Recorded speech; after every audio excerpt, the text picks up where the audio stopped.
మన డైరెక్టర్ గారు కూడా వచ్చారు. వచ్చి మొత్తం మనకి ఏం చెప్పాడు, నిమ్స్లో పనిచేస్తున్న వాళ్ళందరూ కూడా నా కుటుంబ సభ్యులు, మనం అందరం కూడా ఒక ఫ్యామిలీ మెంబర్స్ లాంటి ఉంటాం. అంటే మీకు ఏ కష్టం వచ్చినా కూడా నేను ఉన్నాను, మీ సమస్యలు పరిష్కారం చేస్తాను అని చెప్పేసి మేడే రోజు మనకు అందరి సమక్షంలో అక్కడ ఒక వాగ్దానం చేశాడు. అంతకుముందు మేడేకి కూడా వచ్చారు, రావాలి, కార్మికులతోటి కలవాలి, మాట్లాడాలి, చెయ్యాలి, చేస్తుంటేనే మన బాధలు ఏంటి అని చెప్పేసి ఆయనకు తెలుస్తాయి, ఆయన ఏం చెప్తుండని చెప్పేసి మనకు కూడా తెలుస్తాయి. అందుకని ఆ రోజు వచ్చారు. కానీ ఈరోజు మనం అడుగుతూ ఉన్నాం, ఎందుకంటే ఈరోజు మనం యూనియన్గా ఈరోజు మనం హెల్త్ మినిస్టర్ ఎవరైతే ఉన్నారో దామోదర్ రాజనరసింహ గారికి మనం లెటర్ ఇచ్చాం. అయ్యా, మా నిమ్స్ కాంట్రాక్ట్ కార్మికులకు సంబంధించింది ఇది ఉన్నది. గతంలో బీఆర్ఎస్ గవర్నమెంట్ ఏదైతే ఉందో మమ్మల్ని మోసం చేసింది. కనీసం మీరు వచ్చిన తర్వాతనైనా కూడా మా సమస్యలు పరిష్కారం చేయండి అని చెప్పి 2 సార్లు ఆయనకి కలిసి లెటర్ ఇచ్చాం. ఈరోజు ఏదైతే లెటర్ ఉందో అదే లెటరు ఆ రోజు కూడా మనం ఇచ్చినాం. మళ్ళీ ఆయన ఈరోజు పట్టించుకోకపోతే అంటే చేస్తాం, అంటే పట్టించుకో అంటే చెయ్యము అది ఇది అని చెప్పేసి అనట్లేదు. చేద్దాం చూద్దాం అనే కాడనే ఉంటుంది. ఇప్పుడు ఈ చేద్దాం చూద్దాం అనే కాడనే కాంగ్రెస్ గవర్నమెంట్ వచ్చి ఈరోజు 2.5 సంవత్సరాలు అవుతా ఉంది. ఇంకా చూస్తూ ఉంటే ఈ 2.5 ఏళ్ళు కూడా గడిచిపోయేటట్టు ఉంది వాళ్ళ గవర్నమెంట్కి సంబంధించింది కూడా. అందుకని ఇంకెంతకాలం చేద్దాం అని అంటే ఊరుకుందాం. సరే, ఈరోజు దామోదర్ రాజనరసింహ గారిని కలిసాం, దాని తర్వాత పోయి సెక్రటరియట్ పోయి ప్రిన్సిపల్ సెక్రటరీ గారిని కలిసాం, హెల్త్కి సంబంధించింది. మేడం, ఇగో మా సమస్యలు ఈ రకంగా ఉన్నాయి అని అంటే ఆమె కూడా మేము ప్రభుత్వంతో మాట్లాడతాం, మీ న్యాయమైన సమస్యలు వీటిని పరిష్కారం చేయడం కోసానికి ప్రయత్నం చేస్తామని చెప్పేసి అన్నారు. మరి అక్కడ అయిపోయిన తర్వాత ప్రగతి భవన్కి వెళ్ళి చిన్నారెడ్డి గారిని కలిసాం, ఆయన దగ్గరికి వెళ్ళిన తర్వాత మీ డైరెక్టరు చాలా గొప్ప ఆయనే, చాలా మంచి వ్యక్తి బీరప్ప గారు, కాబట్టి ఆయనతో మాట్లాడి ఇగో మన యూనియన్ వాళ్ళు వస్తారు, మీ యూనియన్ వాళ్ళు మీ సమస్య లేదంటే వాళ్ళు మా దృష్టికి తీసుకొచ్చారు, వాటిని పరిష్కారం చేయండి అని చెప్పేసి చెప్పాడు. మాకు కూడా చెప్పిండు.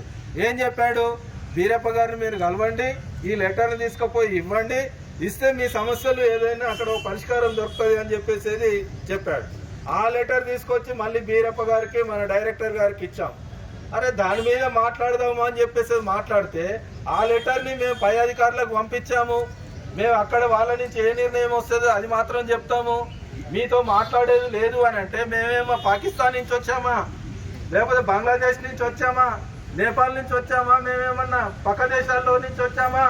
అరే, నిమ్స్ హాస్పిటల్లో 20 ఏళ్ళ నుంచి 40 ఏళ్ళ నుంచి పనిచేస్తున్న కార్మికులము ఇక్కడ ఉన్న యూనియన్ వాళ్ళు వచ్చి మిమ్మల్ని కలుస్తాము అని చెప్పేసి అంటే అసలు మమ్మల్ని కలవాలంత నిమ్స్ హాస్పిటల్లో ఒక 10 నిమిషాలు కేటాయించలేరా? ఒక 2000 మంది కాంట్రాక్ట్ కార్మికుల గోస వినడం కోసానికి, వాళ్ళ బాధలు వినడం కోసానికి, ఈరోజు వాళ్ళతో మాట్లాడడం కోసానికి కూడా మీకు తీరిక లేకపోతే ఈరోజు కాంట్రాక్ట్ కార్మికుల పట్ల మీరు వివక్షత చూపిస్తున్నారు అని చెప్పేసి ఈరోజు డైరెక్టర్ గారిని ఈరోజు మేము హెచ్చరిస్తా ఉన్నాం. ఇట్లాంటి వివక్షత మంచిది కాదు. మేము కాంట్రాక్ట్ కార్మికులకు 1000 జీతాలు ఉండొచ్చు పర్మనెంట్ వాళ్ళకి, కానీ మేము చేస్తే ఈరోజు నడవట్లేదా?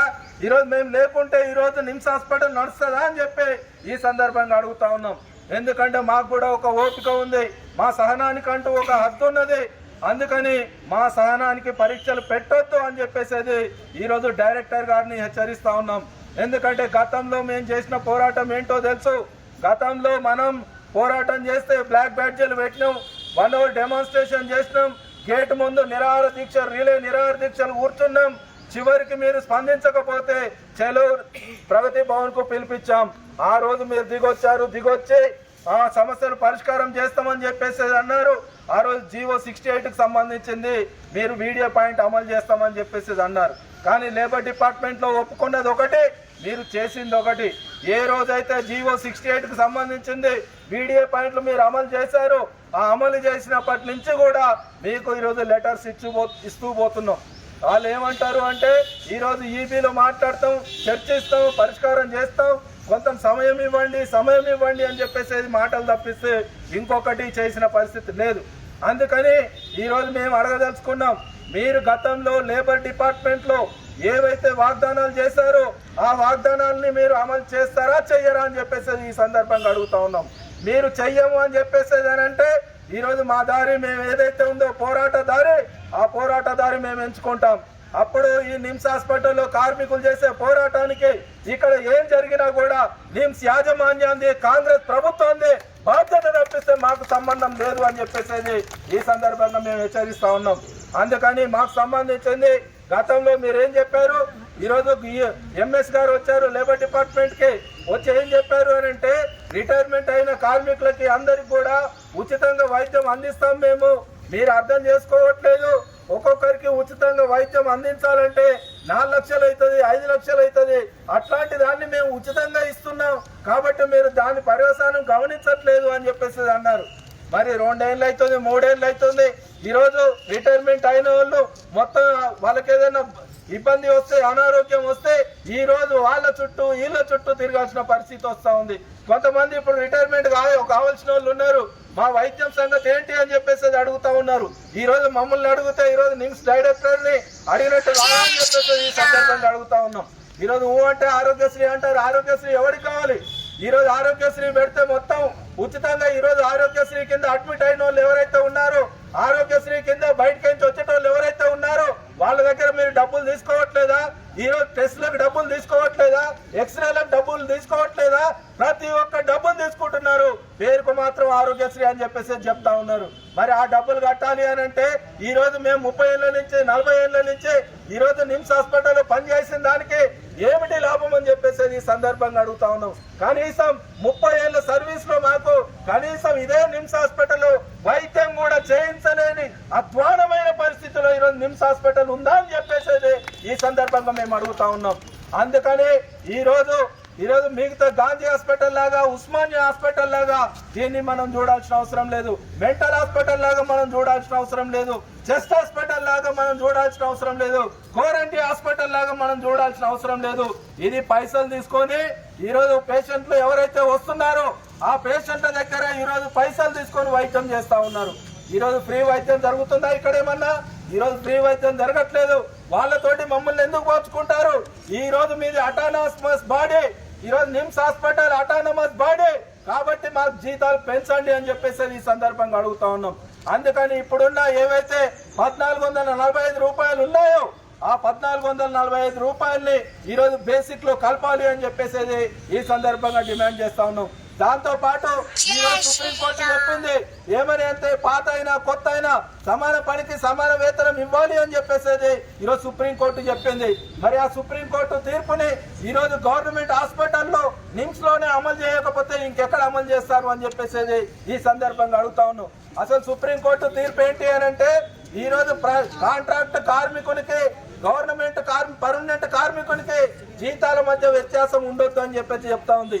మీ పని చేసేటోళ్ళు ఇదే వాటిపై పని చేసేటోళ్ళు ఇదే ఆయమ్మలకి గవర్నమెంట్ ఉద్యోగం ఉన్న వాళ్ళకి ఈరోజు 30,000, 40,000, 50,000, 60,000 తీసుకుంటున్నారు. అసలు వాళ్ళకి 60,000 ఇస్తే మనకు కూడా 60,000 ఇవ్వమని చెప్పేసి సుప్రీంకోర్టు చెప్పింది. కానీ ఇక్కడ దుర్మార్గం ఏంటి అని అంటే సీనియర్ కామ్రేడ్స్ ఎవరైతే ఉన్నారో వాళ్ళకేమో 1445 రూపాయలు ఎక్కువ ఉంటుంది. ఈ రోజు జాయిన్ అయిన వాళ్ళకేమో 1445 రూపాయలు తక్కువగా ఉంటుంది. ఇంతకంటే అన్యాయం ఏంటి? ఇంతకంటే దుర్మార్గం ఏంటి? మరి ఎన్నిసార్లు మీకు లెటర్లు ఇవ్వాలి? ఎన్నిసార్లు మీకు చెప్పాలి? అయినా కూడా ఈ రోజు మీకు సోయి ఉండట్లేదా? ఈ రోజు ప్రభుత్వానికి సోయి ఉండట్లేదా అని చెప్పేసి ఈ సందర్భంగా అడుగుతా ఉన్నాం మేము. అందుకని మీరు ఏదైతే 1445 అది బేసిక్ లో కలపాలి పాత వాళ్ళతో సమానంగా. ఈ రోజు జాయిన్ అయిన కార్మికుడికి కూడా అదే సాలరీ ఇవ్వాలి అని చెప్పేసి ఈ సందర్భంగా మేము డిమాండ్ చేయడం అనేది జరుగుతూ ఉన్నది. ఇక దాంతో పాటు గతంలో మాకు లేబర్ డిపార్ట్మెంట్ లో ఒప్పుకున్న విధంగా మాకు రిటైర్మెంట్ అయిపోయిన వాళ్ళకందరికి కూడా ఈరోజు వైద్యం అందించాలి అని చెప్పేసి డిమాండ్ చేస్తా ఉన్నాం.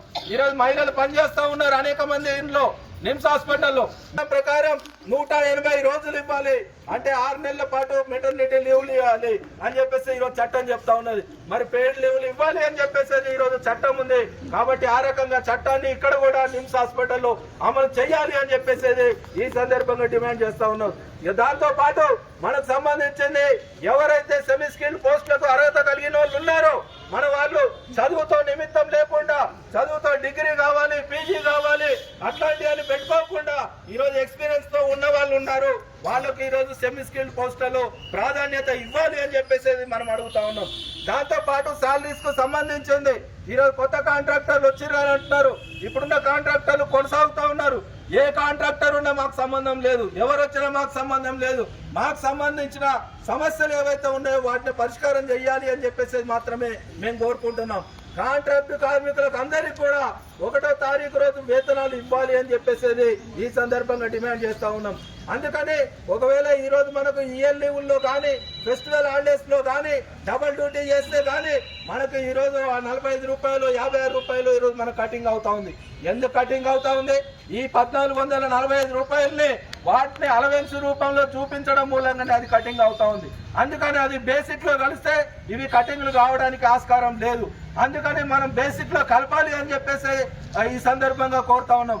ఆ రకంగా ఆ సమస్య పరిష్కారం చేయాలి అని చెప్పేసి ఈ సందర్భంగా మనం కోరుతా ఉన్నాం. అందుకని మనం 10 డిమాండ్లు మేనేజ్ ముంగట మనం పెట్టాం. ఈ 10 డిమాండ్లకు సంబంధించింది వీటిని పరిష్కారం చేయాలి. ఈరోజు యూనియన్ తో చర్చలు జరపకుండా మా ఇష్టం వచ్చినట్టు మేము చేస్తామనంటే మాత్రం జరగబోయే పర్యవసానాలకు మీరే బాధ్యత వహించాల్సి వస్తుంది అని చెప్పేసి ఈ సందర్భంగా హెచ్చరిస్తా ఉన్నాం. ఇక్కడ ఈ మీటింగ్ అయిపోయిన తర్వాత ఇక్కడి నుంచే మన కింద గేట్ దగ్గర మన జెండా వరకు కూడా ర్యాలీ ఉంటది. ఆ ర్యాలీలో మీరు అందరూ కూడా పార్టిసిపేట్ చేయాలి, పాల్గొనాలి అని చెప్పేసి ఈ సందర్భంగా మీ అందరికి కూడా తెలియజేస్తున్నాను. ఈ ర్యాలీ తోటి మన పోరాటం ఏదైతే ఉందో మళ్ళీ ప్రారంభం అవుతుంది. ఇది చివరిది కాదు అని చెప్పేసి ఈ సందర్భంగా మీరందరూ కూడా దృష్టిలో పెట్టుకోవాలి. కాబట్టి రేపు జరగబోయే పోరాటం ఏ రకమైన పోరాటం చేసినా మనం నిమ్స్ హాస్పిటల్లో ఆ పోరాటంలో మన 1300 మంది కాంట్రాక్ట్ కార్మికులు అందరూ కూడా పాల్గొని దాన్ని జయప్రదం చేయాలి, మనం సాధించుకోవాలి అని చెప్పేసి తెలియజేస్తూ ఈ అవకాశం ఇచ్చిన మీ అందరికీ ధన్యవాదాలు. సెలవు.